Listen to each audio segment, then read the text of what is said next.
Assalamualaikum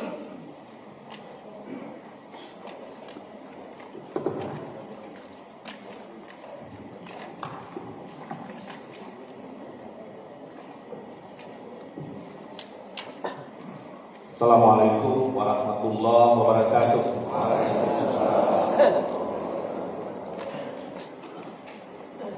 Alhamdulillah, wassalatu wassalamu ala rasulillah. Allahumma salli ala Muhammad wa ala ali Muhammad, amma ba'd. Sama-sama kita memanjatkan puji syukur kepada Allah Subhanahu wa taala yang pada subuh hari ini kita dapat dipertemukannya dalam majelis yang insyaallah majelis yang dimuliakan oleh Allah Subhanahu wa taala. Salawat dan salam kita sampaikan kepada junjungan Nabi besar Muhammad sallallahu alaihi wasallam. Yang kami hormati para pimpinan ormas Islam yang hadir pada subuh hari ini, juga yang kami hormati dari Dewan Ustadzah, Dewan Masjid, hadir Pak Ketua Rotasi, Abu Najib Said, dan juga dari Dewan Pakar Ustadz Harun Rashid, beserta para Ketua Takmir Masjid dan Jamaah Masjid, dan juga yang kami hormati ibu-ibu yang hadir pada subuh hari ini.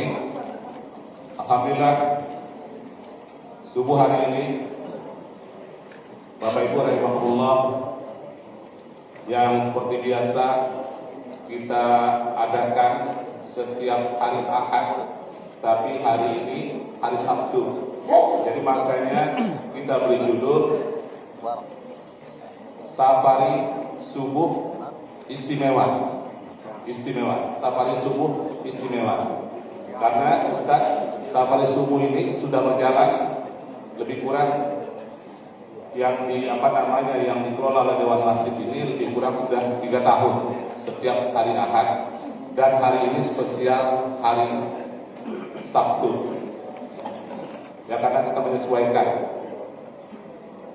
Baiklah Bapak Ibu rahimahullah, juga kami sampaikan bahwasanya tadi subuh ini juga sebelum kami datang ke sini, kami mendapatkan telepon dari Jakarta dari Ustadz Imam Daruqutni, Sekretaris Umum Dewan Masjid, dan juga dari pimpinannya langsung menyampaikan salam dari Pak Yusuf Kala, menyampaikan salam pada Ustadz Beri Sulaiman dan pada jamaah sekalian.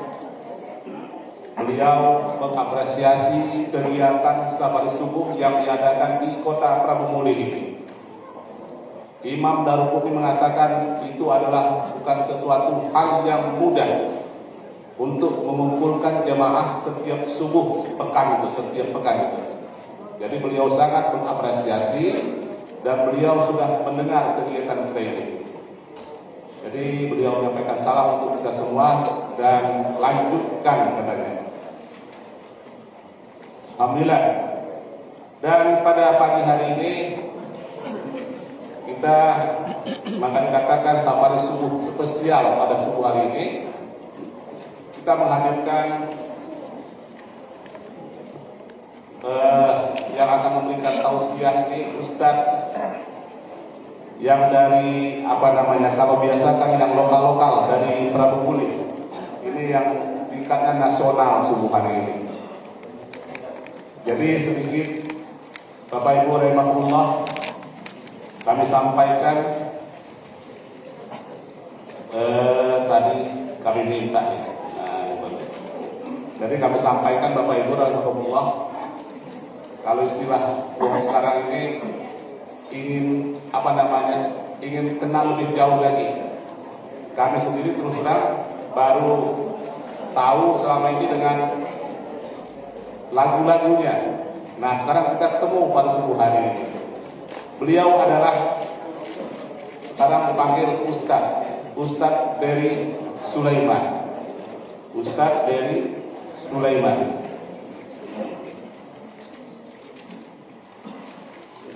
Ustadz bin Sulaiman ini selama ini adalah, bukan selama ini, sebelum ini beliau adalah mantan musisi underground Betrayer metal. Tapi tadi kami sempat nanya tanggal lahir, tahun lahir, rahasia katanya. Belum mau, Ustaz belum ngasih tahu rahasia. Tapi tempat lahirnya disampaikan. Beliau ternyata satu provinsi sama kami. Ya, beliau lahirnya tempatnya di Desa Sanyang Baka, Solok, Sumatera Barat. Ya, jadi pas sampai kaget itu kami tadi, nah ini Sanyang Baka yang ingat kami di Pramuli ini, nagari Sanyang Baka itu Pak Haji Jainal Balai Solo, pantas Johadi sebuah hari ini. Itu beliau, orang Sanyang Baka, nagari Sanyang Baka, tepian Danau Singkara. Nah, hilang lagi. Jadi kalau tanggal tahun lahirnya itu nanti Bapak Ibu silakan tanya langsung. Dan sekarang selain berdakwah, beliau juga menyambilkan sebagai penyanyi religi yang lagunya sudah banyak. Ada lagu apa itu? Kami hafal tuh, orang kaya mati, orang miskin mati. Dan salah satu yang istimewa dari Ustadz bin Sulaiman ini, beliau adalah pemegang rekor muri pelukis kaligrafi tercepat di Indonesia. Jadi pemegang rekor muri pelukis kaligrafi tercepat di Indonesia. Jadi kita memang kita beri judul Safari Subuh Istimewa subuh hari ini. Harinya hari Sabtu, biasanya hari Ahad. Nah, Bapak Ibu rahimahullah, dalam kesempatan ini kami mengucapkan terima kasih terutama kepada Takmir Masjid Agung Nur Arafah yang menjadi tuan rumah subuh hari ini. Jadi walaupun agak mendadak ini, dan juga pada bapak-bapak, ibu-ibu yang sempat hadir pada subuh hari ini, juga kami sampaikan bahwasanya kegiatan kita tetap seperti biasa, yaitu Ahad subuh, bukan Sabtu. Tapi ini istimewa. Jadi ada 2 kali selama 3 tahun ini, ada 2 kali yang Sabtu. Ada berapa bulan yang lalu, Ustaz dari Pekanbaru itu ya. Jadi ini kita menyesuaikan. Jadi kegiatan kita tetap hari Ahad. Nah, mungkin itu saja karena kita akan memanfaatkan waktu semaksimal mungkin untuk Ustadz Ferry Sulaiman yang dapat kami sampaikan. Lebih dan kurang kami mohon maaf. Nanti sambil kita mendengarkan tausiah Ustadz Ferry, kita juga nanti mungkin akan lebih jauh ingin mengenal beliau. Terima kasih. Billahi taufik wal hidayah. Assalamualaikum warahmatullahi wabarakatuh.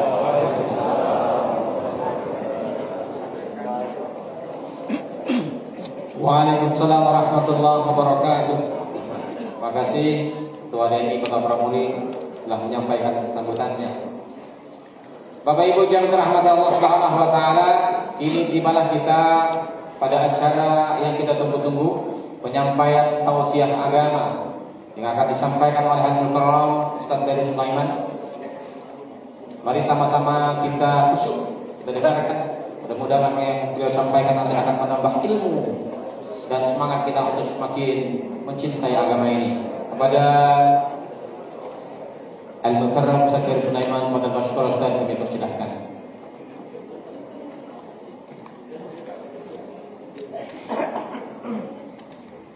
Bismillahirrahmanirrahim. Assalamualaikum warahmatullahi wabarakatuh.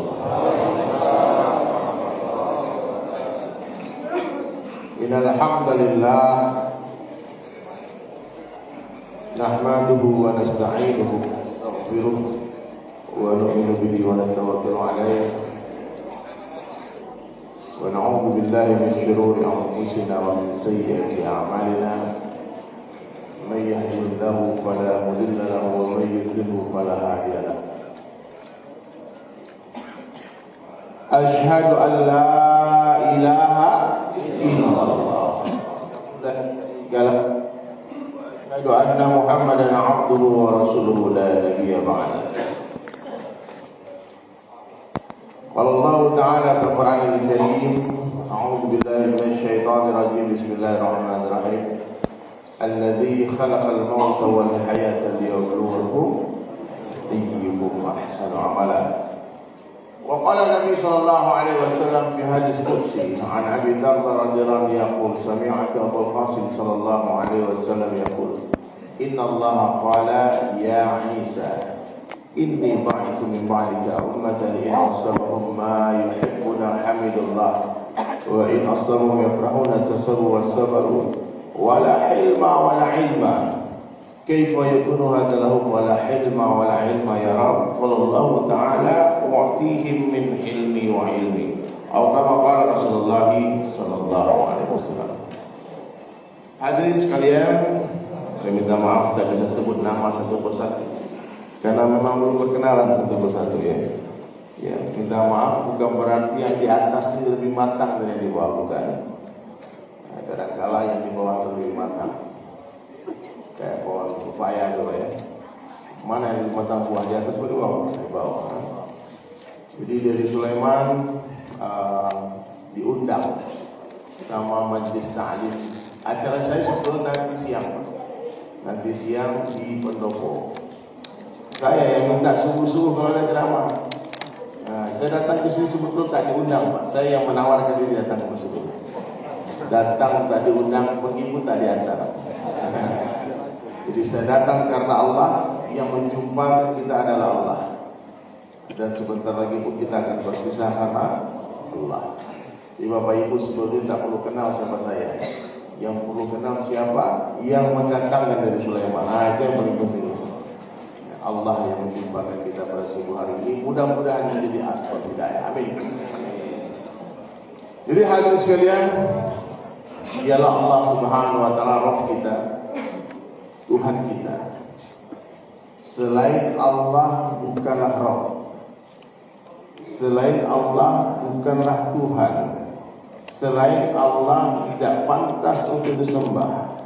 Selain Allah tidak layak untuk ditakuti. Tidak boleh dimintai apalagi diharapkan. Ya. Semakin besar harapan kita kepada makhluk, maka semakin besarlah kekecewaan yang akan menghantam kehidupan kita. Orang beriman itu hebat, hadirin sekalian. Ma fi qalbi ghairullah. Di hati orang beriman tidak ada apapun, tidak ada siapapun selain Allah. Nah, kira-kira sudah beriman kita beriman. Ya. Orang beriman itu mereka merasakan manisnya iman. Kenapa? Karena mereka mencintai Allah melebihi segala-galanya. Itu orang beriman. Manisnya iman itu akan dirasakan ketika kita mampu membuktikan kepada Allah, ya Allah, aku mencintaimu melebihi apapun dan siapapun di dunia ini.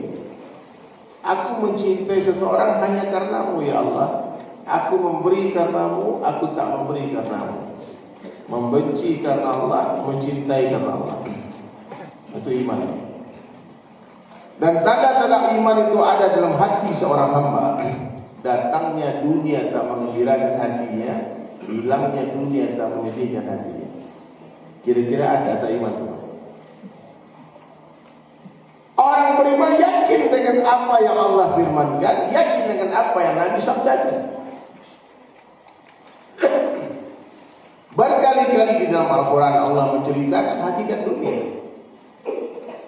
Rasulullah SAW di hadapan para sahabat menceritakan hakikat dunia. Iya.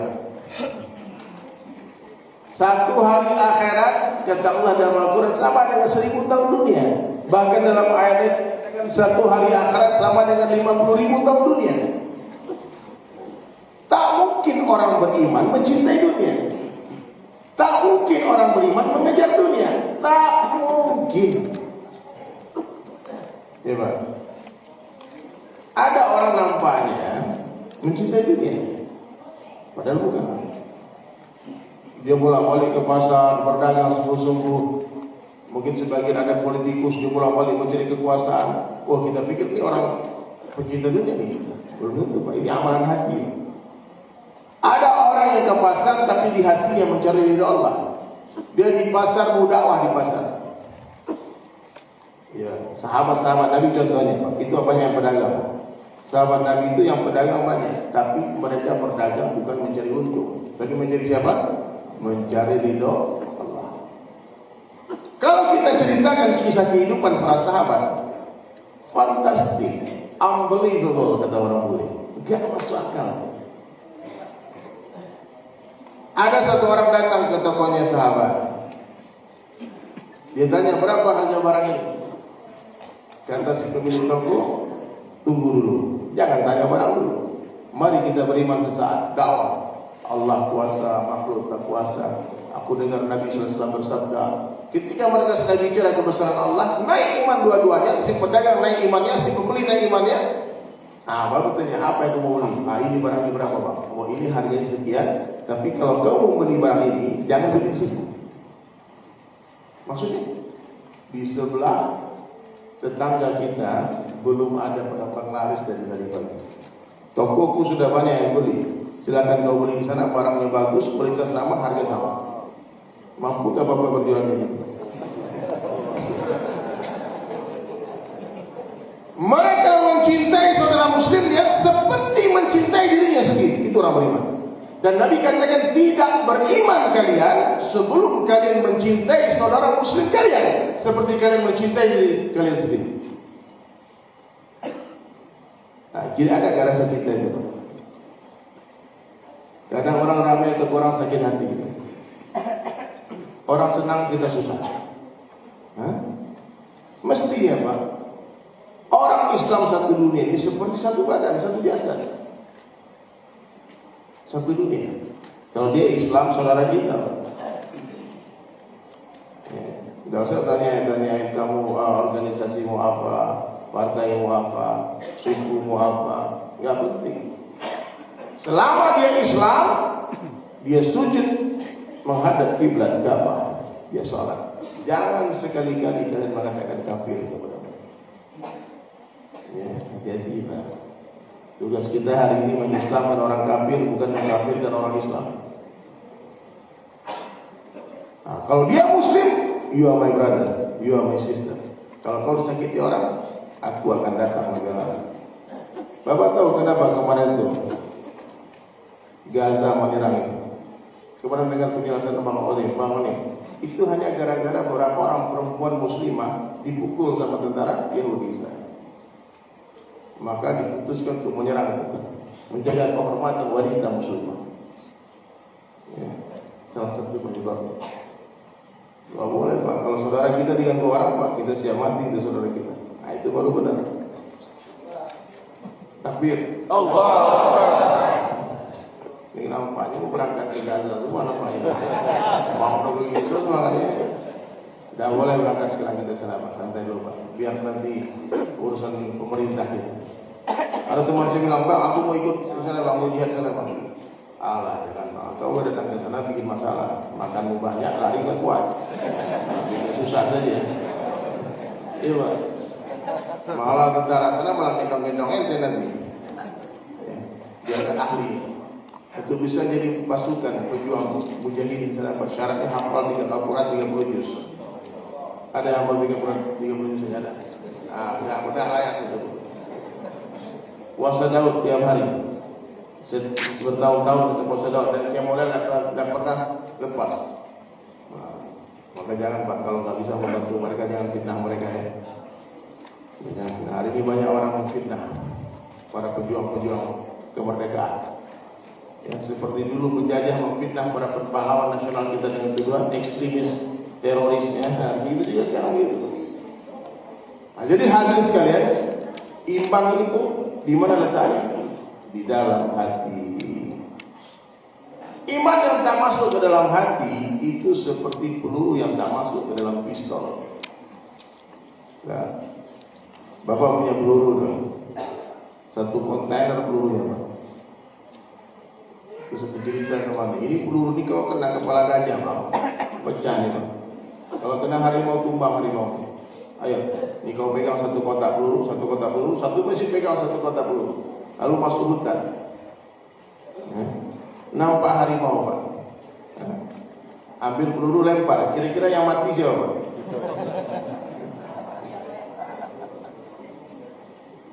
Jadi kalau iman tak masuk ke dalam hati, hanya di lisan saja, itu seperti peluru yang tak masuk ke dalam pistol, tak ada gunanya, tak ada manfaatnya.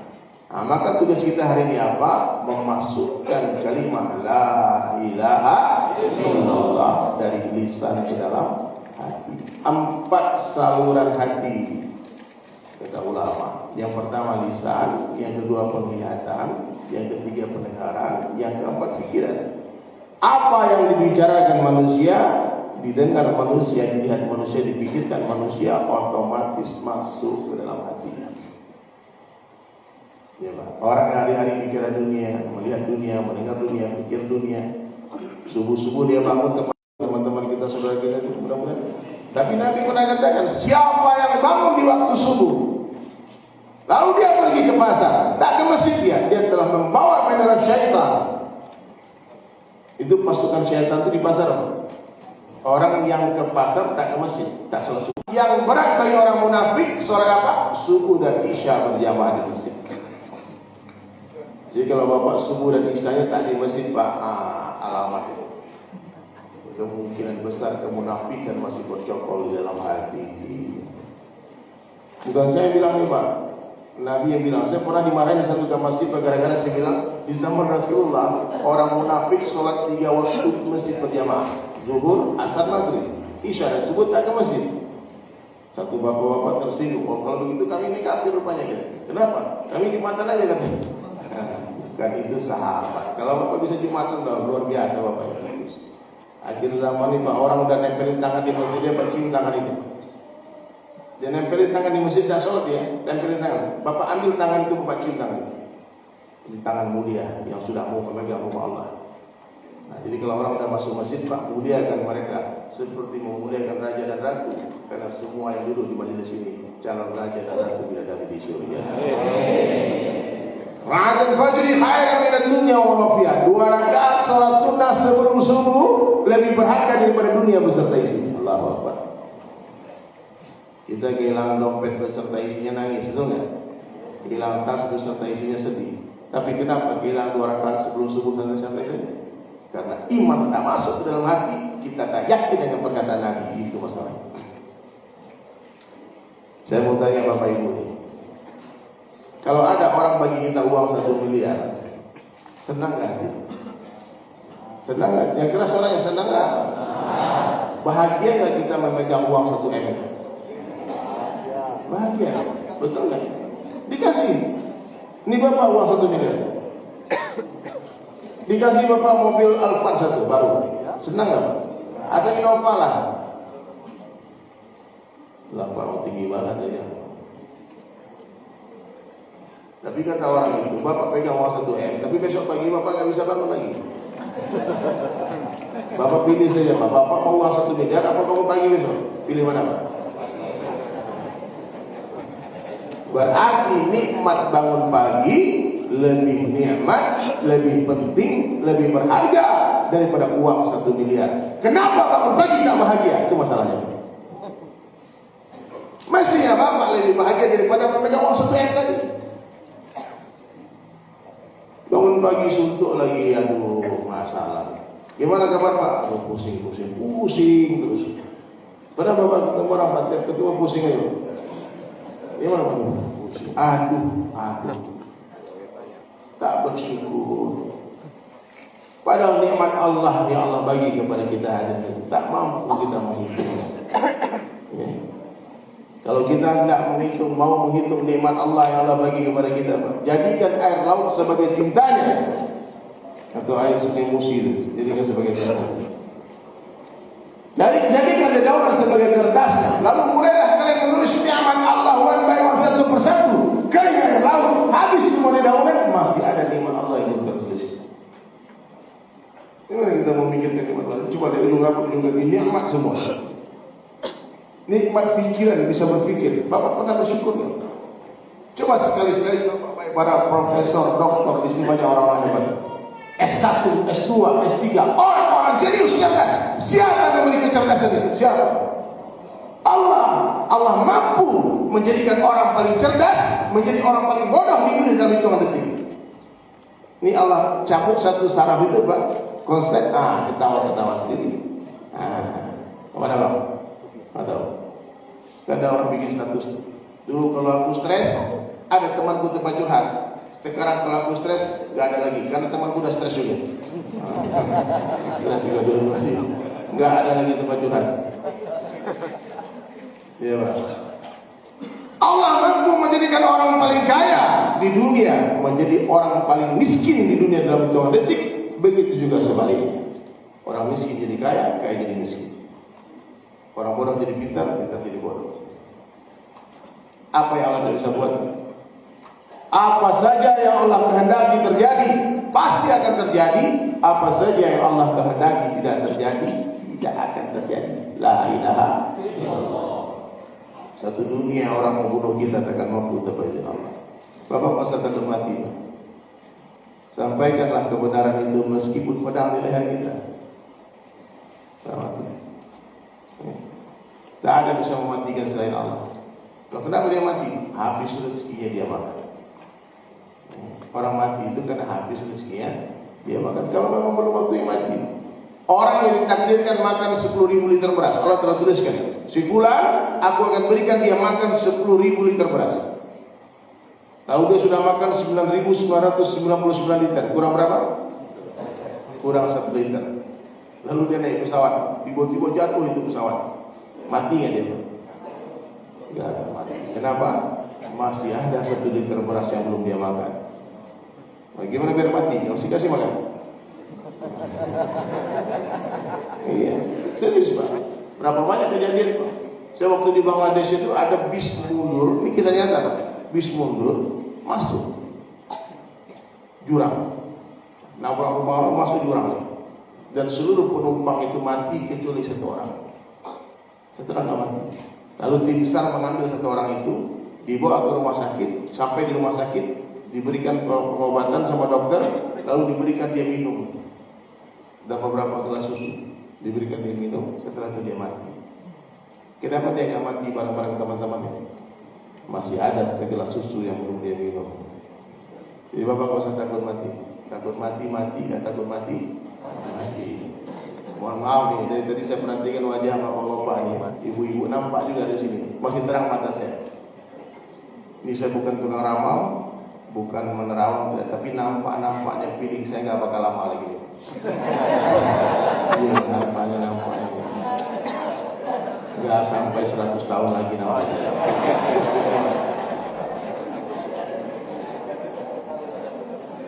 Bapak, ibu-ibu, sekali-sekali cobalah berziarah ke pemakaman dan merenung berpikir. Orang itu nggak mau memikirkan dia mati nggak mau. Kalau orang mati dia percaya. Tetanggaku mati, aku udah mati. Aku nih udah 70 tahun, 80 tahun baru mati. Nggak mati. Banyak manusia yang tidak mau memikirkan kematian dirinya. Dan banyak yang betul-betul sangka baik aja, mati itu kayak ini nggak sakit, kayak orang tidur aja. Coba nanti. Bagaimana itu sakaratul maut orang-orang yang mencintai dunia. Kematian orang mencintai dunia sangat memilukan, sangat menyakitkan, karena dia harus berpisah dengan apa yang dia cintai, dunia. Tapi kematian para pecinta Allah, beridu Allah, kematian mereka adalah hari raya bagi mereka, karena hari itu adalah pintu gerbang perjumpaan yang Allah telah terbuka. Maka para sahabat hadirin sekalian, kalau dia berangkat berjuang di jalan Allah, Nabi selalu mengirimkan surat bersama Amir Jamaah. Utusan datang ke raja, menawarkan raja masuk Islam. Kalau tidak, kalian hidup tenang damai dalam kekuasaan Islam, bayar jizyah, bayar uang yang mana, kamu dimuliakan. Kamu tak ada yang ganggu kamu. Kamu di bawah kekuasaan Muslim Muhammad. Kalau kamu tak mau masuk Islam, kamu bayar jizyah. Pasal ketiga dari surat Nabi itu, aku akan hantarkan satu pasukan yang mana mereka semua mencintai kematian melebihi kalian mencintai dunia. Sahabat itu cinta mati, nggak takut mati. Nah, maka tentara-tentara penjajah Yahudi itu kalau sekarang Israel itu pakai pempers, pakai mencret, dia ketakutan, mereka semua takut mati. Ya. Jadi Bapak nggak perlu banyak menangisi orang-orang Gaza Palestina, tangisi diri Bapak sendiri, tangisi diri saya sendiri yang telah kehilangan rasa girah memperjuangkan agama. Itu berkorban tak mau, bahkan jangan untuk berjuang berjihad, Pak. Untuk datang ke masjid 5 waktu pun berat. Ya, mestinya sholat subuh setiap subuh seperti ini. Mestinya sholat subuh seperti sholat Jumat. Itu kata Rabi Yahudi. Kami tak takut dengan senjatanya umat Islam. Kami tak takut dengan jumlahnya umat Islam. Kami tak takut dengan perekonomian umat Islam. Yang mereka takutkan apa? Ketika orang Islam kembali kepada agamanya, sholat subuh seperti sholat Jumat, baru orang-orang Yahudi itu give up, bendera putih, menyerah kepada umat Islam. Sebelum sholat subuh seperti sholat Jumat, jangan berharap kita menang melawan mereka. Jangan. Hubbud dunia, cinta dunia. Idza azamat ummati dunia. Kalau umatku sudah mengagungkan dunia, kata Nabi sallallahu alaihi wasallam, nuzi'at minha haibatul Islam. Allah akan cabut dari mereka kehebatan Islam.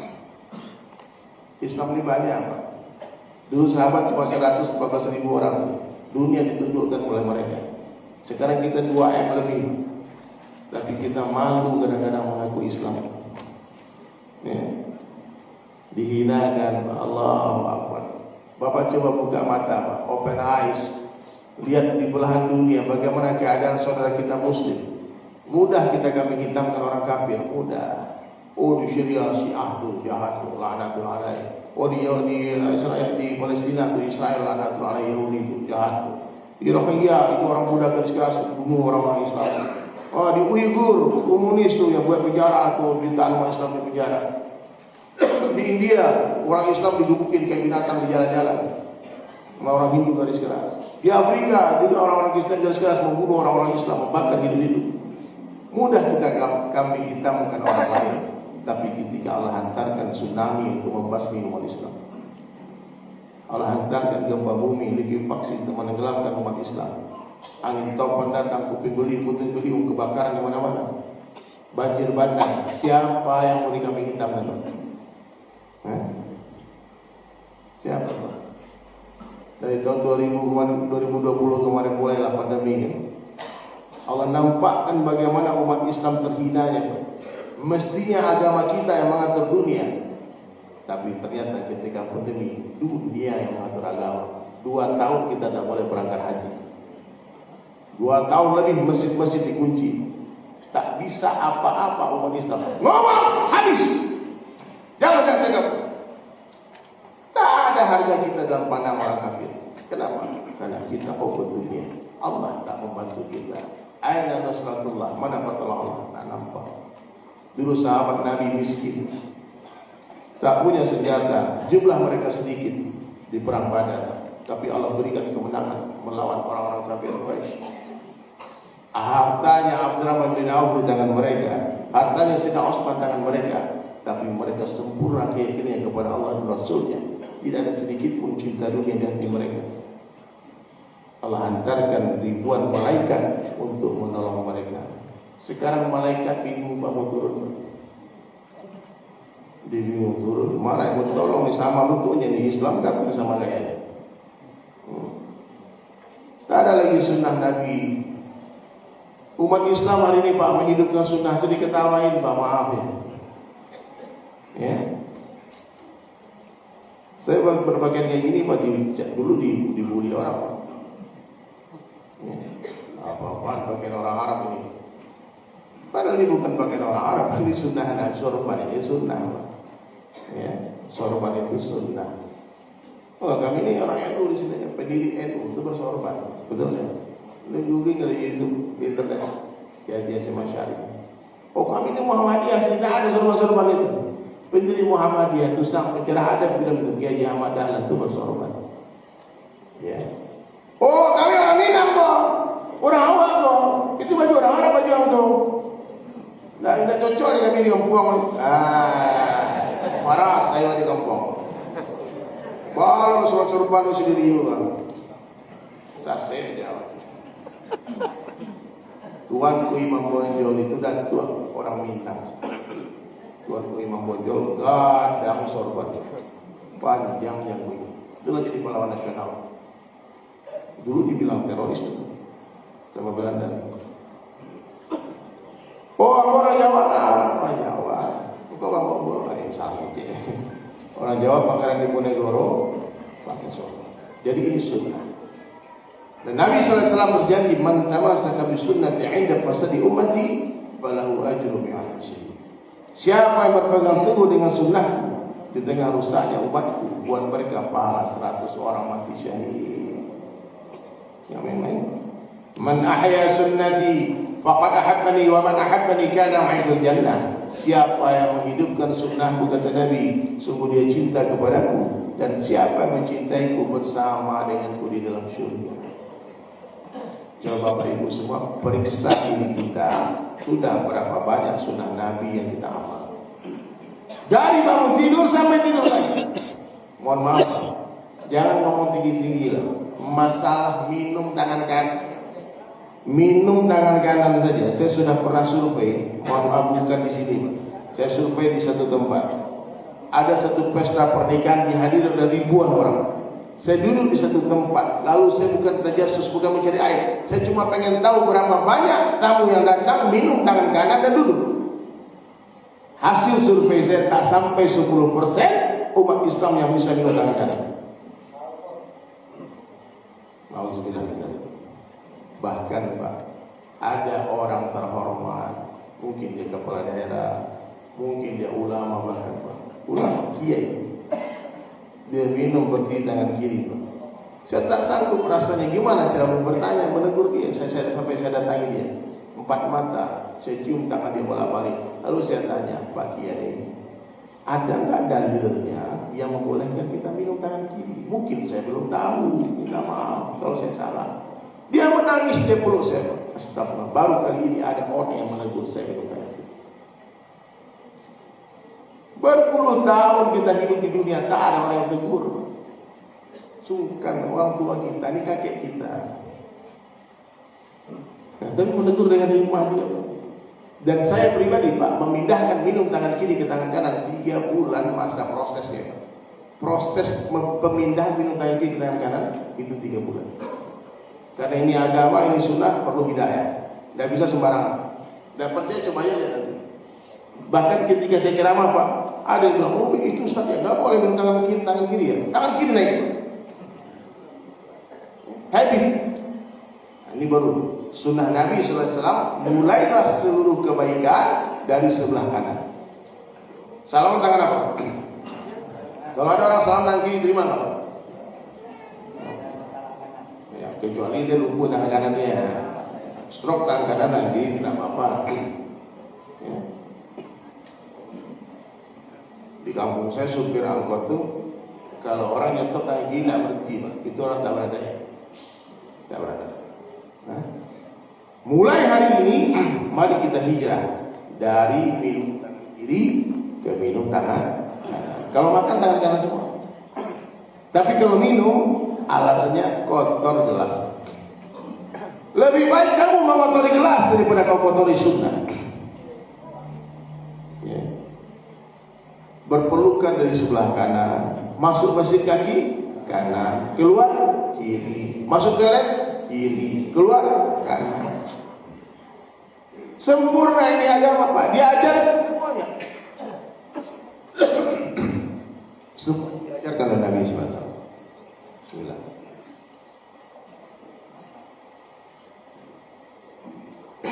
Nah ini tangan kanan ya. Maaf Pak, saya live TikTok Pak. Nah nanti kadang-kadang orang salah lihat kalau mirror itu kiri nampak kanan.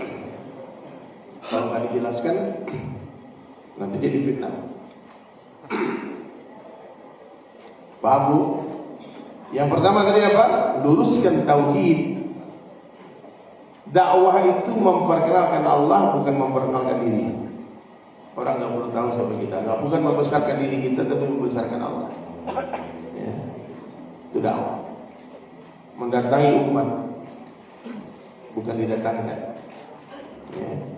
Yang ketiga, tidak minta upah. Dakwah tidak minta upah. Contohnya, untuk spesialis tidak minta upah tidak. Kita datang dengan harta dari masing-masing. Dakwah begitu. Nah, kemudian yang kedua, hadirin sekalian, kembali kepada sunnah Rasulullah Sallallahu Alaihi Wasallam. Amalkan sunnah semampunya, bukan semaunya.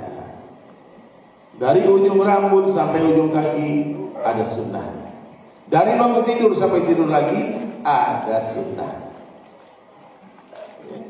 Nah, nanti boleh datang ke guru-guru kita, ke ustaz-ustaz, ke buya-buya, tanya bagaimana cara Nabi makan, bagaimana cara Nabi minum, bagaimana cara Nabi tidur, bagaimana cara Nabi bangun tidur, bagaimana cara Nabi masuk toilet, bagaimana cara semua diajarkan sempurna oleh Rasulullah SAW. Amalkan semampunya, bukan semaunya. Tak mampu menghidupkan sunnah 100%, jangan tinggalkan 100%. Amalkan semampunya. Bapak kalau nggak mau berjenggot, Pak silakan Pak cukur jenggot, tapi istighfar. Mencukur jenggot itu dengan istighfar, karena jenggot itu sunnah. Cukur dengan kesedihan, ya Allah, kok aku nggak pede pakai jenggot. Ya, ada juga orang Pak, dia pakai jenggot itu memang merasa nggak pantas Pak, maka dicukur. Ya. Padahal kalau dipakai pun tidak ada masalah sebetulnya. Ya. Ini ada, kalau kata guru saya, sunnah 24 jam yang akan terus mengalir pahala, salah satu jenggot. Ya, kalau 40 tahun kita memelihara jenggot dengan niat sunnah, dengan niat mengikuti Rasulullah SAW, maka selama 40 tahun setiap detik mengalir pahala jenggot ke buku catatan amal kita. Ya, Bapak tidur dapat pahala jenggot, Bapak mandi dapat pahala jenggot. Jadi jangan remehkan sunnah Pak ya. Sekecil-kecilnya sunnah, kata Kiai Zarar rahmatullah alaih, itu lebih berharga daripada surga. Saya kaget, kok sekecil-kecilnya sunnah lebih berharga daripada surga? Maksudnya apa? Karena sunnah itu kecintaan Allah, sementara surga kecintaan nafsu kita. Qul in kuntum tuhibbunallaha fattabi'uni yuhibbukumullah. Kalau saya begitu Pak, karena saya ini memang basicnya bukan dari pesantren. Ya. Saya suka belajar agama Pak, tapi tidak ada tempat belajar tetap. Tapi tetap belajar. Ya. Tidak ada tempat belajar tetap, tapi tetap belajar. Tidak ada pekerjaan tetap, tapi tetap bekerja. Nah, itu dari Sulaiman. Saya suka datang ke kiai-kiai, ke guru-guru, ke pesantren, bukan terdaftar sebagai santri, tapi sebagai sahabat belajar dakwah di sana. Belajar langsung talaki di depan ulama-ulama. Jadi saya merasa hadirin sekalian, bagaimana cara saya mengamalkan agama? Amalkan apa yang kita dengar, yang kita tahu.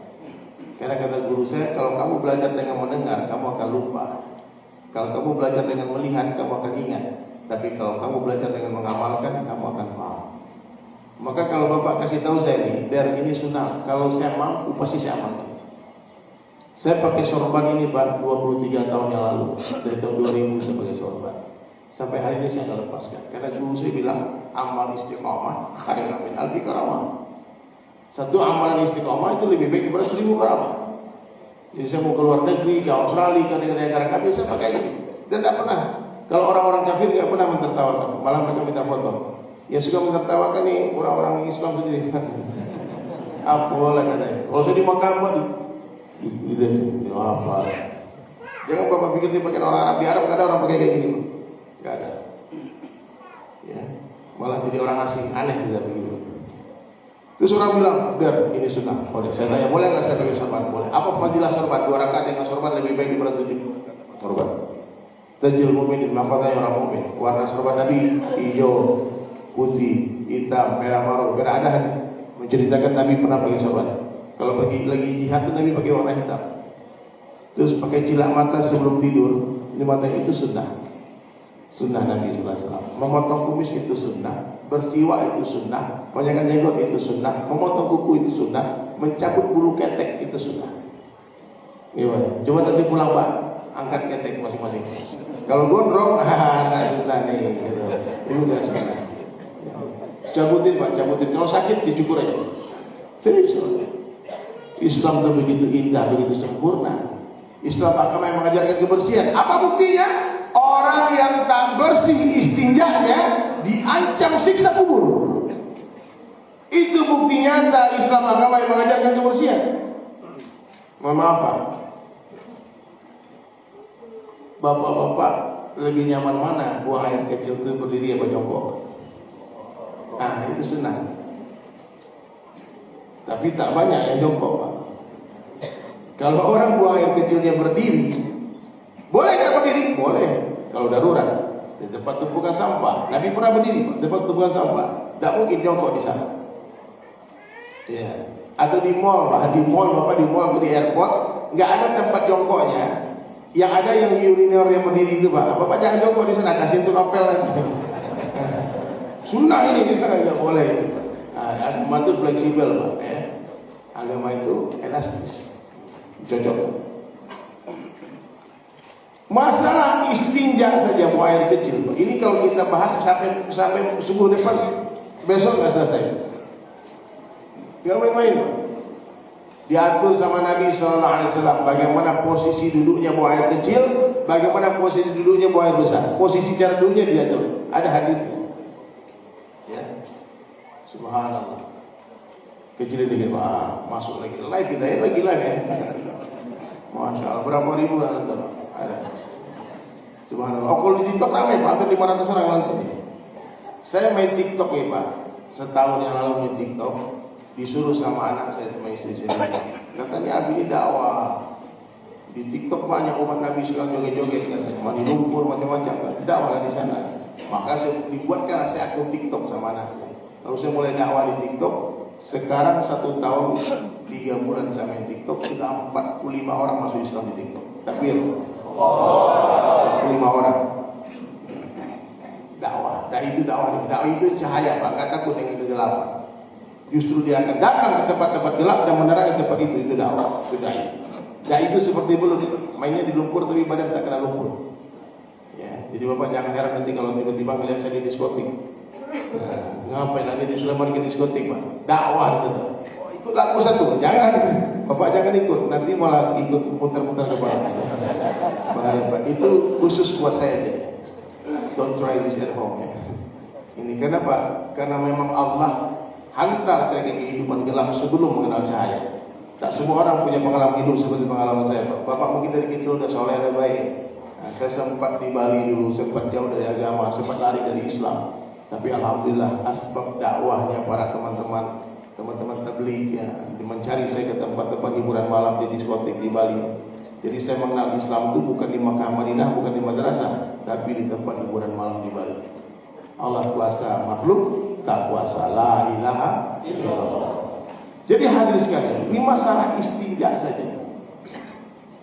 Nabi ajar, tidak boleh buang air kecil sembarangan. Nabi, jangan kau buang air kecil di lubang-lubang serangga. Nabi yang bilang. Ada hadis. Bapak buang air kecil di bawah pohon-pohon berbuah nggak boleh. Kalau mau buang air kecil di alam bebas, Pak, lihat dulu ada nggak lubang semut di sana, Pak? Kalau ada jangan di sana Pak. Bagi Bapak kencing, tapi bagi semut tsunami. Berapa nyawa yang melayang Pak? Ya kalau dia sepi Pak. Kalau lagi ada kondangan anaknya kawin Pak, ramai tamu datang, ente kencing di sana bahaya. Paham Pak ya? Masalah istinja saja ini panjang urusannya. Ada orang tanya sama Ustaz, Ustaz kami ini tinggal di sungai Ustaz, di kampung. Terus gimana cara buang air kecil di kampung? Kata Ustaznya ada ajaran Islam, ada syariatnya. Nah, kata guru-guru kita kalau buang air kecil di sungai Pak, kalau buang air kecil di sungai kita mengikuti arus supaya cipratannya nggak balik. Ya. Tapi kalau buang air besar balik posisi, membelakangi arus. Supaya apa? Supaya tak muncul penyesalan di dalam hati. Gak ada kesedihan. Ya Allah. Nasi padang kenapa jadi begitu? Ya Allah. Jadi Bapak tak usah tatap-tatap itu. Dia lalu biar itu adab-adab lain. Ya Pak ya. Jadi hadirin sekalian yang dirahmati oleh Allah Subhanahu Wa Taala, sunnah Nabi ini banyak 18.000 jenisnya. Amalkan semampunya, bukan semaunya. Apa sunnah Nabi yang paling dicintai oleh Allah? Bapak tahu? Selain dakwah, sholat 5 waktu, berjamaah di tempat azan dikumandangkan. Bahkan guru saya mengatakan sebuah kalimat yang bagian syok. Dikatakan itu azan itu dikumandangkan untuk memanggil para pencinta dunia. Hah? Maksudnya Ustaz? Azan itu dikumandangkan untuk meneriakkan, memanggil orang-orang lalai. Sudah waktunya sholat, masih di pasar, masih di jalan, masih di rumah, maka diteriakin pakai speaker kiri kanan depan belakang. Karena orang-orang yang mencintai Allah, yang rindu kepada Allah, tak perlu dipanggil Pak. Sebelum azan sudah di masjid. Dia yang menunggu azan di dalam masjid. Iya Pak. Nah, ini Allahu Akbar, Allahu Akbar. Apa artinya Pak? Allah Maha Besar. Mana yang lebih besar Allah dari presiden? Dari gubernur, wali kota, bupati, Pak Camat, bos. Orang yang memahami hakikat Allahu Akbar, dia dengar Allahu Akbar wajilat sebelum bergetar hatinya. Sahabat ketika mencangkul di sawahnya, dengar azan Bilal, tak berani menjatuhkan cangkulnya ke tanah. Dia letakkan cangkulnya lari ke masjid. Sahabat sedang menyusun batu bata membangun rumahnya, tinggal satu batu bata lagi. Allahu Akbar. Dia letakkan itu bata, tak jadi disusun Pak. Dia pergi ke masjid. Khawatir akan kesyirikan. Rasulullah SAW, kata Ibunda Aisyah radhiyallahu anha, sedang asik bercengkerama bersenda gurau dengan Ummahatul Mukminin Aisyah. Rumah Nabi bersebelahan dengan masjid. Raudhah itu Pak, sekarang di dalam Masjid Nabawi. Dulu di luar masjid. Ketika terdengar azan Bilal Allahu Akbar, kata Ibunda Aisyah, Rasulullah pergi meninggalkan aku seperti orang yang tak pernah mengenaliku. Kalau udah urusan dengan Allah Pak, gak ada istri, gak ada anak, gak ada bos. Allahu Akbar, berangkat ke masjid. Insyaallah Pak ya. Kalau aku sholat di rumah gimana Pak? Sholat di kantor gimana? Boleh? Ya kalau tanya boleh gak? Boleh gak? Boleh. Jadi bilang tak boleh, tak sholat lagi nanti ya. Tapi kalau tanya bagaimana sempurnanya sholat? 5 waktu berjamaah di tempat azan dikumandangkan. Kalau sholat di rumah gimana? Jamaah dengan istri. Nah ini hadis tolong didengar. Jangan pura-pura nggak tahu. Kadang-kadang berlindung di fatwa mazhab Imam Syafi'i. Sunnah sholat berjamaah ini fardu kifayah. Dari mana itu fardu kifayah? Nah, tapi nggak apa-apa lah ya. Tapi itu intinya hadis sekalian. Sholat di rumah ini ada ancamannya. Tanpa uzur ya. Kalau uzur nggak apa-apa. Kalau bapak tak mampu ke masjid sholat di rumah, tak mampu berdiri sholat duduk. Ad-dinu yusrun, agama itu mudah. Tak mampu duduk sholat berbaring, tak mampu sholat, sholatkan. Berarti mati. Ya. Kata Rasulullah SAW, sungguh ingin aku kumpulkan pemuda-pemuda. Nabi ingin bikin ormas pemuda. Dan aku perintah mereka mengumpulkan kayu bakar untukku, kata Nabi. Dan aku akan mendatangi laki-laki yang sholat fardu di rumah-rumah mereka. Dan aku akan bakar rumah mereka. Tanya sama buya-buya kita, bagaimana kedudukan hadis itu? Itu hadis Bukhari Muslim, sahih. Ada yang nanya, sahih hadis itu? So nanya sahih. Iya Pak. Nabi mengancam akan membakar rumah orang yang sholat fardu di dalamnya. Saya dengar hadis ini 23 tahun yang lalu. Saya waktu itu masih gondrong, masih metal. Wih, bahaya ini. Langsung dalam hati saya bersumpah demi Allah. Boleh Bapak tidur atau tidak ya? Apa sumpah saya waktu itu Pak? Demi Allah, aku bersumpah tidak akan tinggalkan sholat 5 waktu di masjid sampai aku mati. Itu sumpah saya. Aku tidak akan tinggalkan sholat 5 waktu di masjid berjamaah sampai aku mati. Terus kata teman, wih, ngeri kali sumpahmu sampai mati lama kali ya. Kalau besok aku mati, sampai besok saja. Kalau nanti sore mati, sampai nanti sore saja. Tapi udah 23 tahun belum mati-mati. Tapi tak lama lagi mati juga. Betul nggak Pak? Nah, Bapak mumpung masih hidup dari Sulaiman tatap, nanti dengar cerita saja. Dulu pernah ada orang Jepang, ada orang Minang, baru dia bersorak, dia sudah mati sudah. Innalillahi wa inna ilaihi raji'un. Satu persatu dai-dai kita meninggalkan dunia. Nah, maka hadirin sekalian, sebelum mati perbaiki sholat. Orang yang memperbaiki sholatnya, dia sedang memperbaiki kehidupannya. Kenapa hidup kita berantakan? Karena sholatmu berantakan. Kenapa hidupmu payah? Sholatmu payah. Kenapa rusak hidup? Rusak sholat. Nah, maka sholat seperti kepala pada badan. 5 janji Allah kepada orang menjaga sholat 5 waktu berjamaah di masjid. Di dunia Allah berkahi rezekinya, berkah pada rezeki seperti manis pada gula. Dikubur dibebaskan dari sisa kubur, terima catatan amal dari sebelah kanan, melintasi sirat secepat kilat dan masuk surga tanpa hisab. Mulai hari ini Pak ya, rasakan nikmat ke masjid. Setiap langkah mengangkat satu derajat, satu langkah menggugurkan satu dosa. Sahabat-sahabat Nabi mengecil-ngecilkan langkahnya ke masjid. Ada yang muter-muter dulu, biar banyak dosa yang berguguran. Ya. Satu orang datang ya Rasulullah, aku ingin pindah rumah dekat masjid. Kata Nabi, kalau kamu tahu fadilah melangkah kaki ke masjid, kamu akan buat rumah lebih jauh lagi. Gak jadi pindah. Ya. Nah, jadi hadirin sekalian, sholat ini harus kita perbaiki.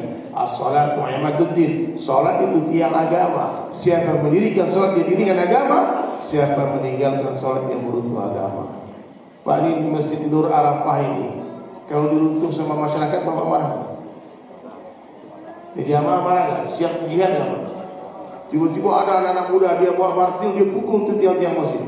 Kenapa kalian? Kaca dipecahin semua. Kami meruntuh masjid ini kan? Semua kita pasti akan marah. Tapi kenapa orang meruntuh agama kita jadikan sahabat karib?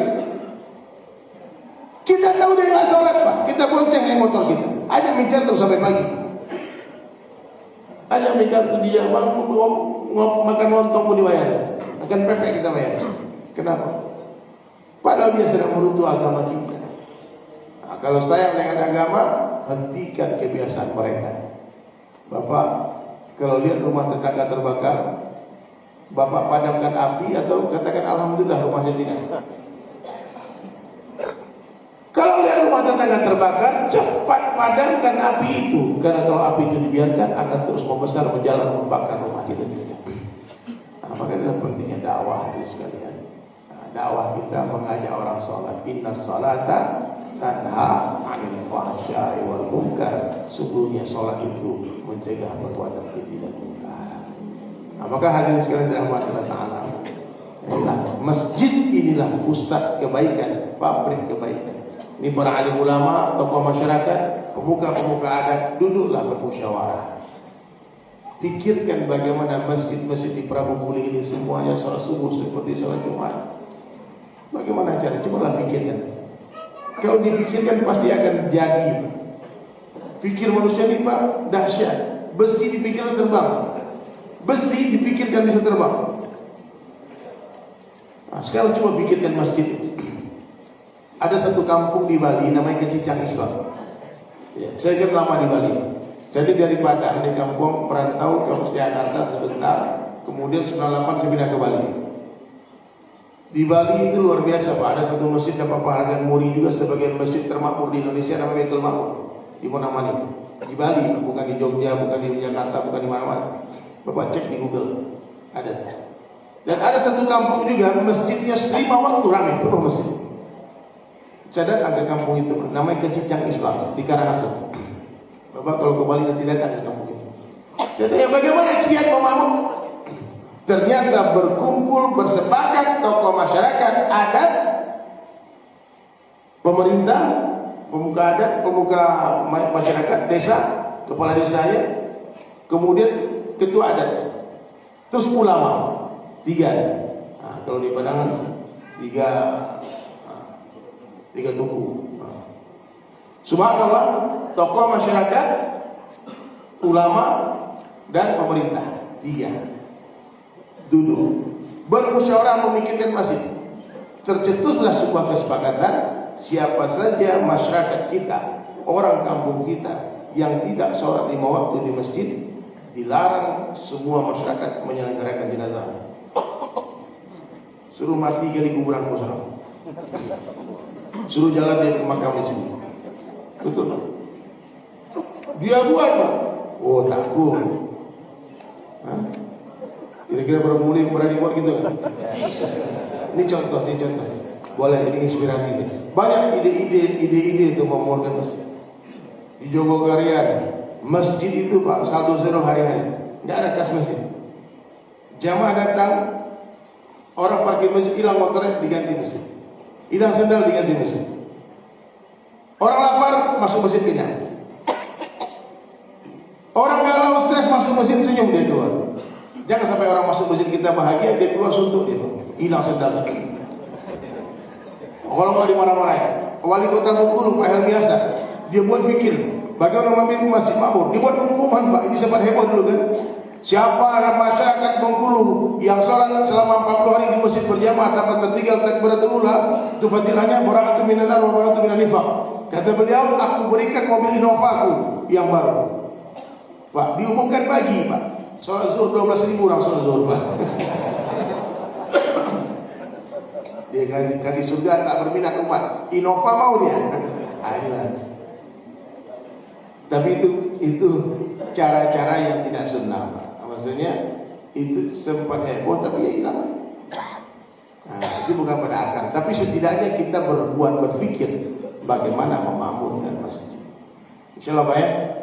Masjid ini mesti dimakmurkan bukan hanya diperbagus fisiknya, tapi ada ruh amal di dalam masjid. Di masjid mesti ada dapur Pak. Kalau duduk, alhamdulillah saya datang ke masjid tadi, baru duduk di sana, duduk di mobil, datang teh panas Pak. Ini luar biasa masjid ini. Langsung datang teh panas. Tapi sekarang belum datang lagi. Mungkin saking enaknya dengan ceramah ya belum Pak. Nah itu baru sadar. Ceramah ini cukup Pak Kuali.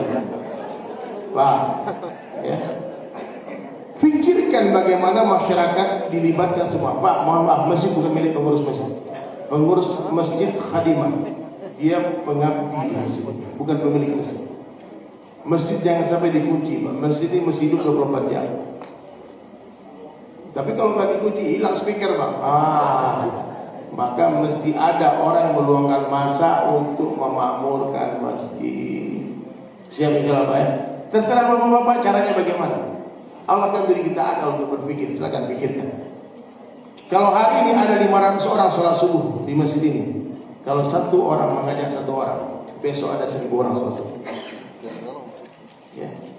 Kalau hari ini ada 1000 orang yang sholat subuh di masjid, satu orang 1000 orang mengajak satu orang, besok 2000 orang sholat subuh.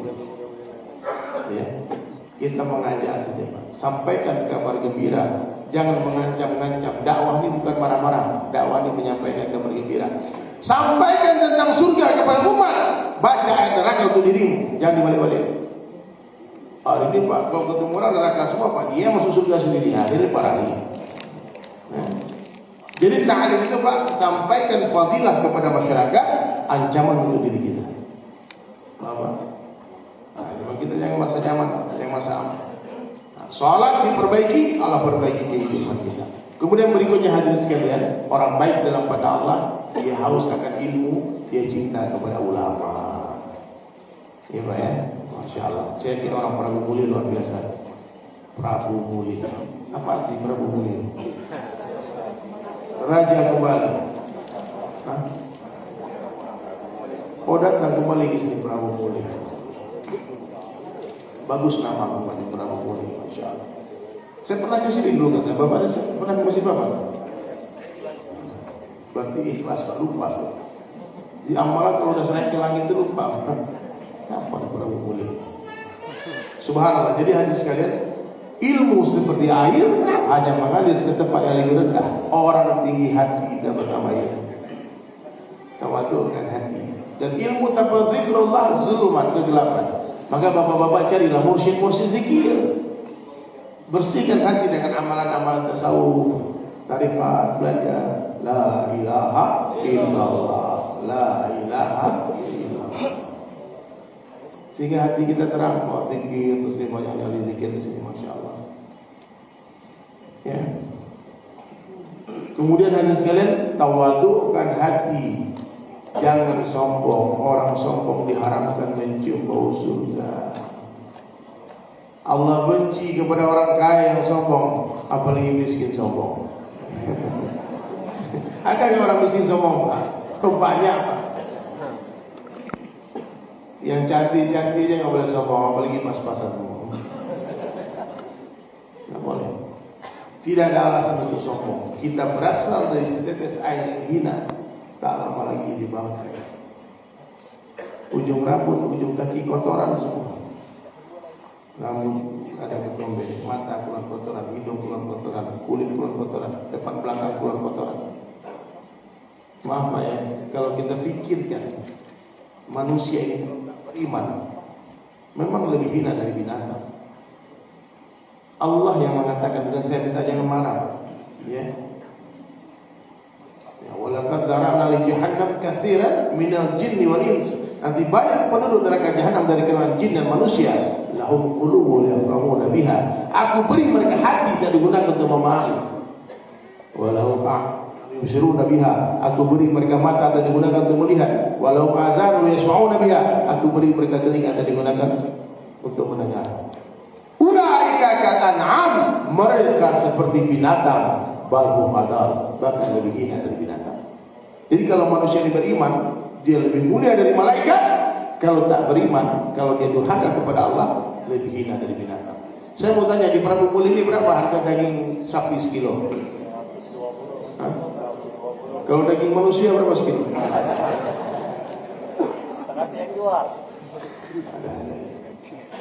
Bapak Ibu mau makan daging manusia? Tak mau. Gratis? Tak mau. Kalau berhentilah bergunjing. Karena orang bergunjing itu seperti memakan daging saudara muslim. Hati-hati, dosa besar bergunjing. Membicarakan dosa orang itu dosanya lebih besar daripada dosa orang itu. Membicarakan dosa orang itu dosanya lebih besar daripada dosa orang yang kita bicarakan. Orang Islam tak ada yang bergunjing, nggak boleh. Tapi kenyataan Ustaz, itu yang gunjing. Kalau tak kenyataan fitnah. Tutupi air. Bapak tahu burung walet? Ada di sini burung walet? Ada banyak. Berapa 1 kilo sekarang sarang walet itu? Hah? 15 kilo. 15 kilo. Waktu itu kemarin di Kalimantan 15 juta kan? Mungkin ada 10 juta lah ya. Itu dari lendir air liurnya burung walet. Binatang air liurnya berharga. Aha. Coba kita tes. Kumpulin air liurnya Ustaz. Ada yang mau beli air liur Bapak? Nah, berarti air liurnya burung walet lebih berharga daripada air liurnya manusia. Bulunya biri-biri itu berharga. Bapak pernah lihat biri-biri? Itu kalau bulunya dicukur, Pak, mahal harganya. Buat wool. Di New Zealand banyak. Bapak kalau ke New Zealand lihat banyak biri-biri. Nah, sekarang bulunya Bapak coba cukur. Ada yang beli? Ini bulunya pejabat nggak ada. Bulu artis nggak ada yang beli. Betul nggak Pak? Kulit kambing, kulit ular, kulit buaya, kulit babi ada harganya. Kulit manusia tak ada harganya. Nah, maka hati kita ada alasan untuk sombong. Tawadukkan hati. Allah beri 2 mata. Satu mata senantiasa melihat kebaikan orang lain, satu mata melihat keburukan diri sendiri. Orang tua lebih baiknya ayah saya, lebih baik paman saya, lebih baik saya. Kenapa? Mereka lebih duluan beramal soleh dari saya. Pasti pahala mereka lebih banyak daripada pahala saya. Udah lebih baik dari saya, kenapa? Duluan bermaksiat daripada dia. Pasti dosa saya lebih banyak daripada dosa dia. Tolong ikuti kalimat ini semua Pak, dihafalkan semuanya ya. Sebaik-baik saya, lebih baik orang lain. Seburuk-buruk orang lain, lebih buruk saya. Coba ulang.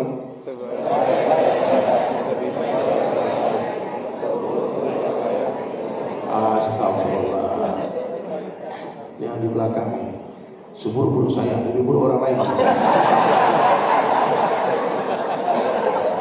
Saya tak tahu siapa bicara, cuman terdengar suaranya dari belakang. Makanya saya tutup mata saya Pak, takut lihat aib orang. Nggak mau mengalah. Ulang lagi, jangan salah Pak, nanti salah ilmu nanti.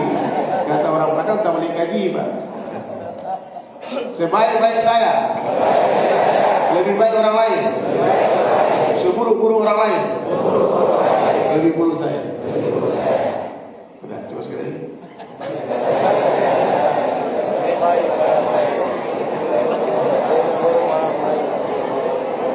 Itu tawadhu namanya. Letakkan diri di bawah rumput. Rumputnya di bawahnya lagi. Hinakan dirimu sehina-hinanya sampai tak ada lagi orang yang mampu menghina kita. Rendahkan dirimu serendah-rendahnya sampai tak ada lagi orang yang merendahkan kita. Kalau ada orang mencaci maki bapak, katakan sama dia, itu baru sedikit kesalahan saya yang kamu tahu. Yang kamu tak tahu masih banyak lagi. Ya, dah sok suci pak, dah sok alim, orang tahu sebenarnya. Allah tahu siapa kita. Ya, Allah tutupi aib kita. Kita dimuliakan bukan karena kita baik, tapi karena Allah tutupi aib kita. Kalau Allah buka aib, semua diusir sama istrinya, diusir sama ibunya di rumah. Apakah harus kita bersyukur kepada Allah karena Allah Maha Baik, Zat yang Maha menutupi aib, dan kita pun tutupi aib saudara muslim kita. Siapa yang menutup aib saudara muslim, Allah tutup aib dunia dan akhirat. Dan yang terakhir hadirin sekalian, luruskan niat dalam setiap amal. Ya, amal kita ini hanya sedikit, kalau ikhlas itu mencukupi. Ya, orang hebat dia cari harta banyak-banyak, sebanyak-banyak yang dikumpulkan harta digunakan seperlunya, sisanya bisa bilillah. Dan satu lagi saya lupa menceritakan dari awal tadi. Saya bersama orang tua saya di sini. Ada Pak Najib Asmani dan Pak Aziz. Pak Najib ini beliau takmir Masjid Baitur Rahman Bang Raya Palembang. Saya cerita sedikit Pak, minta maaf ya. Jadi Pak Aziz itu desain yang bikin arsitek masjid. Beliau sudah banyak puluhan masjid beliau bangun. Arsiteknya indah-indah semua Pak. Subhanallah. Jadi tahun 2001 ya. 2021 ketika pandemi, saya dapat undangan ada tabligh akbar. Itu yang pandemi di Padang. Masih boleh lah bikin acara-acara kecil-kecilan dengan protokol kesehatan. Tapi pas sampai di Palembang, ada pengumuman Pak Jokowi, PPKM darurat. Panitia di Padang telepon, Ustaz, ini acara kita cancel, tidak bisa dibuat karena dapat izin, tidak dapat izin. Udah, saya pikir lanjutkan ke Padang percuma karena nggak ada acara. Balik ke Jakarta, PPKM darurat. Saya bukan orang Palembang, saya tidak punya adik kakak saudara di Palembang. Ya, terus saya punya teman sekolah di Palembang dulu. Nah, saya hubungi dia, namanya Bang Yopi. Nah, saya hubungi dia, kemudian saya tinggal di hotel sama keluarga. Setiap hari random sholat dari masjid ke masjid. Banyak masjid dikunci, Pak, sedih kita waktu itu. Dan subhanallah suatu hari saya datang ke sebuah masjid, sholat mereka di basement. Tiang masjidnya tinggi Pak. Dan saya lihat di masjid itu sudah ada lumutnya di tangganya. Berarti lama tukang bekerja gara-gara pandemi. Lalu saya sholat di masjid itu, diminta tausiah sama Pak Najib. Beliau ketua tamir masjid. Dan selesai sholat itu Pak Najib ini cerita kami membangun masjid 4 lantai, masjid yang indah, masya Allah. Terus dan Ustaz tahu sebelum Ustaz datang ke masjid ini, kami sudah iktikaf 3 hari 3 malam di masjid ini. Karena mereka mendengar kabar dari Sulaiman ada di Palembang, tapi nggak bisa dihubungi karena memang saya matikan handphone saya. Buat apa juga pandemi harus dihubungi kan? Udah saya matikan handphone. Akhirnya Allah hantarkan saya ke masjid itu tanpa beliau undang. Jadi hebat ceritanya ini kayak cerita Imam Ahmad bin Hanbal itu. Lalu saya tanya, hebat kali ini. Ada urusan apa dengan saya? Kok saya diundang ke masjid, didoakan sama Allah rame-rame berjamaah, datang dari Sulaiman ke masjid kami. Dia bilang, Ustaz, jadi kami dengarkan pelukis kaligrafi. Iya, nanti tolong nanti lukiskan kaligrafi di dinding masjid. Saya bilang, Bapak salah paham. Saya ini pelukis profesional di atas kanvas. Saya bukan pelukis tembok, itu bukan pelukis mural. Saya pelukis kanvas. Memang lukisan saya Pak, satu lukisan pernah dulu dilelang terjual 500 juta. Dan itu waktu itu di Bali 100% kita donasikan untuk pembangunan masjid Baitul Al-Fatah di Bali, di Nusa Dua. Sampai waktu itu saya bercita-cita akan membangun 1000 masjid dengan cara membuat 1000 lukisan. Cita-cita. Kalau satu lukisan 500 juta, kan dahsyat. Waktu Imam Syamsiani bangun pesantren di New York, lalu saya melukis di atas panggung juga di Bandung. Itu satu lukisan saya terjual 300 juta. Dan kita berhasil mengumpulkan donasi 10M untuk pesantren di Amerika. Bapak anak ibu kalau mau mondok sekarang bisa di Amerika. Mau kemana? Dan anak di pondok di New York. Wah, mantap ya. Jangan diremehkan Pak. Di Amerika sudah ada madrasah sekarang. Imam Syamsiani orang Makassar yang bangun. Dan alhamdulillah saya dapat penghargaan murid dari cerita Bapak sebagai pelukis kaligrafi tercepat. Saya pernah melukis Asmaul Husna terbesar 12 meter kali 9 meter dalam waktu 3,5 jam. Itu 100 kanvas dan semua terjual dengan harga 10 juta dan mengumpulkan donasi 1 miliar dalam waktu 3,5 jam untuk pembangunan pesantren Ustadz Bobi Herwibowo Askar Kauni. Nah, itu segera itu di-live-kan secara langsung di TV. Nah, jadi saya memang Allah beri kemampuan, tangan saya bisa melukis. Subhanallah, waktu itu saya berpikir apa yang bisa saya bantu untuk masjid ini. Katanya, berapa Bapak perlu masjid? Uang, Pak Majid. Dia bilang kalau dari gambar yang ada 6 miliar kurang lebih. 6 miliar kurang lebih. Kurang lagi 6 miliar. Mos besar Pak, di tengah kota. Saya bilang 6M itu kecil bagi orang banyak duit, betul. Tapi kalau orang nggak punya duit, 6.000 banyak. Tapi kalau berjamaah, insya Allah bisa. Mana nomor rekening masjid? Waktu itu beliau ke hotel saya, bawa kertas, ditulis pakai spidol. Lalu saya dipoto, kemudian saya upload di sosmed saya. Di waktu pandemi, tolong berikan donasi terbaik untuk Masjid Baitur Rahman. Ini nomor rekeningnya, transfer ke rekening ini. Beberapa hari kemudian saya telepon masjid. Berapa masuk donasi? 0. Nggak ada satu orang pun berdonasi untuk masjid waktu itu. Karena orang panik, PPM darurat. Sudah saya live-kan waktu itu di Instagram. Belum ada TikTok saya waktu itu. Instagram. Saya bilang, Pak Najib, apa yang harus kita buat? Dia bilang, oh ini ada Ustaz Sofatila nih, mau ketemu Ustaz Teri. Kiai Opat, atau Kiai Opat yang di Gadus. Oh, yaudah. Akhirnya kami datang ke Gadus. Ternyata di sana saya melihat Kiai Opat mengukir Al-Quran 30 juz di atas kayu. Saya bilang, ini orang gila ini. Ini mission impossible. Nggak masuk akal yang dibuat. Itu kalau bukan Allah bantu, nggak mungkin. Bapak baca aja nggak sampai selesai 30 juz kan? Ini mengukir, bukan melukis, mengukir. Lalu pulang dari Kiai Opat, saya bilang sama Pak Najib, kalau Kiai Opat bisa mengukir Al-Quran di atas kayu 30 juz, insya Allah Dedi Sulaiman akan melukis Al-Quran 30 juz di atas kanvas. Maka saya umumkan hari itu juga, siapa yang mau ikut donasi pembangunan masjid, 1 halaman Al-Quran donasi 10 juta rupiah, transfer langsung ke rekening masjid, insya Allah nama donatur akan saya abadikan di halaman lukisan saya. Jadi halaman pertama waktu itu langsung Pak Abu Bakar yang sumbang 10 juta. Tulis nama di halaman pertama Al-Fatihah, nama pemilik lukisannya Abu Bakar. Dan itu akan didisplay di lantai 4 Masjid Baitur Rahman.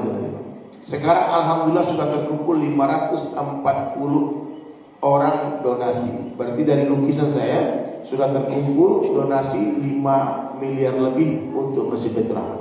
Takbir. Masih ada kursi kosong kurang lebih 70 atau 60 orang lagi.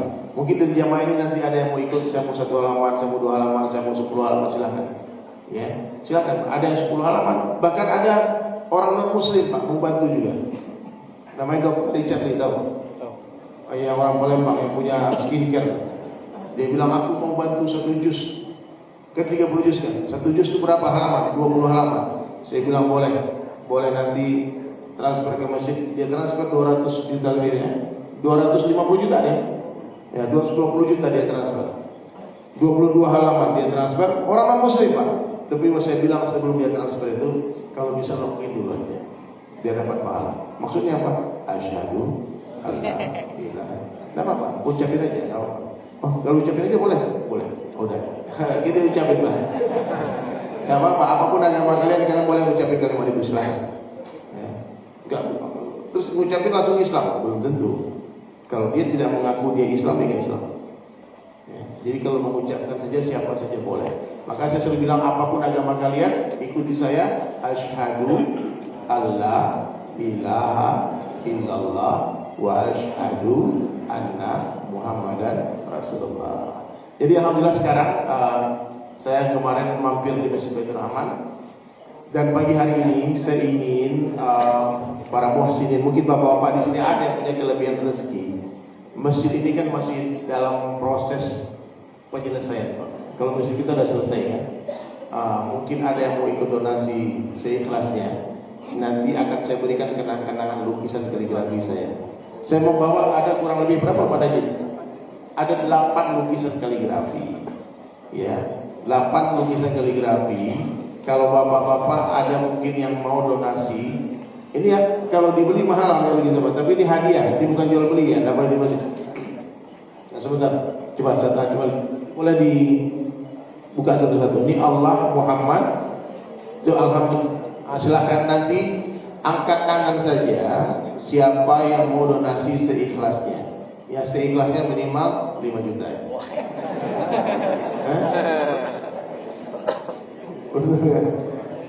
Ada nggak yang mau donasi 10 juta untuk masjid? Ada nggak? Coba angkat tangan. Ada nggak di sini? Saya doakan yang donasi pagi hari ini untuk masjid, Allah Subhanahu Wa Taala angkat penyakitnya semua, amin.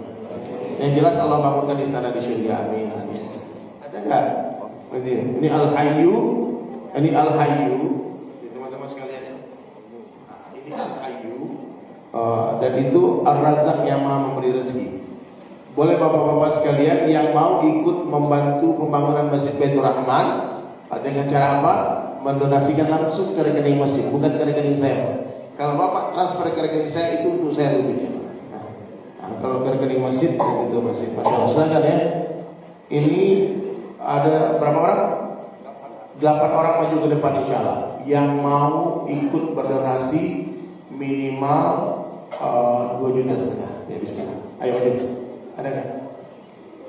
Boleh 5 juta boleh. Kalau sepasang 5 juta. Nah, boleh Pak. Maju ke depan. Allah takbir. Siapa yang pertama angkat tangan nih? Ayo bismillah.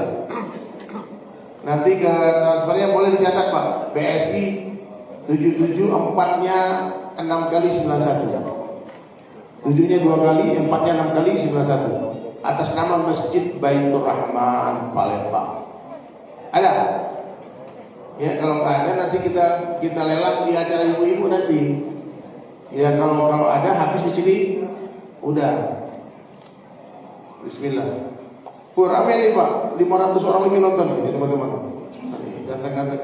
Ini orang Pramuka ini ada campuran Belanda apa Jepang apa? Kok mukanya kayak blasteran semua. Ganteng-ganteng semua Malik. Oh, Masya Allah. Jerman apa? Tuh ibu-ibu tuh. Masya Allah. Baik teman-teman sekalian silakan. Angkat tangan sebut angkanya berapa? Silakan. Takbir. Kalau nggak nanti nggak apa-apa ya. Ibu-ibu berapa ada mau?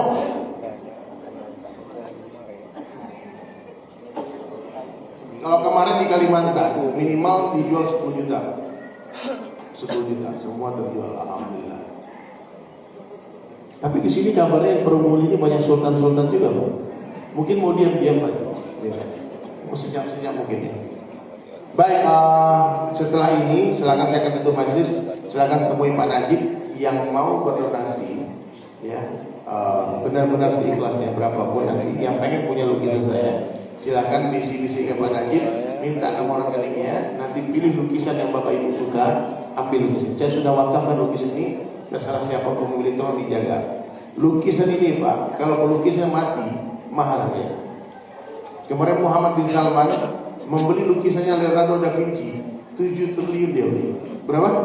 7 triliun Pak.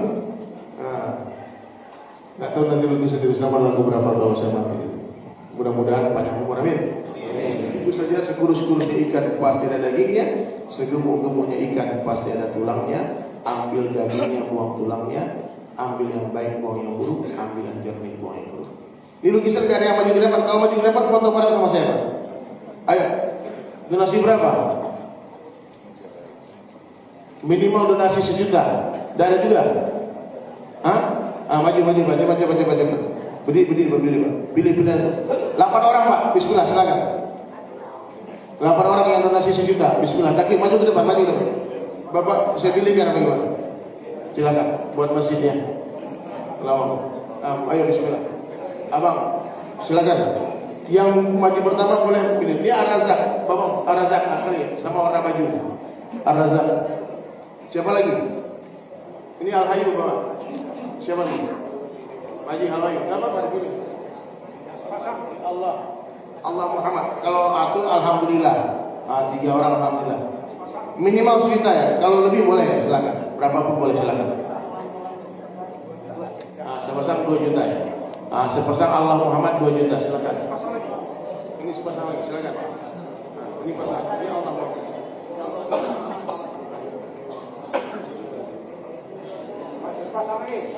Masya Allah, Masya Allah.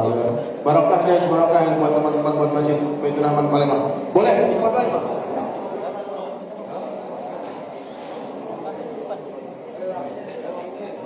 Maju Pak.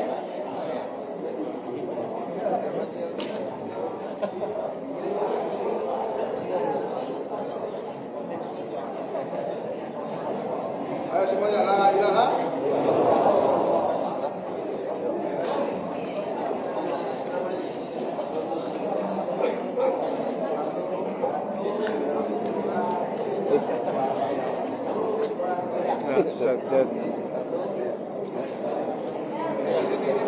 Baik, assalamualaikum warahmatullahi wabarakatuh.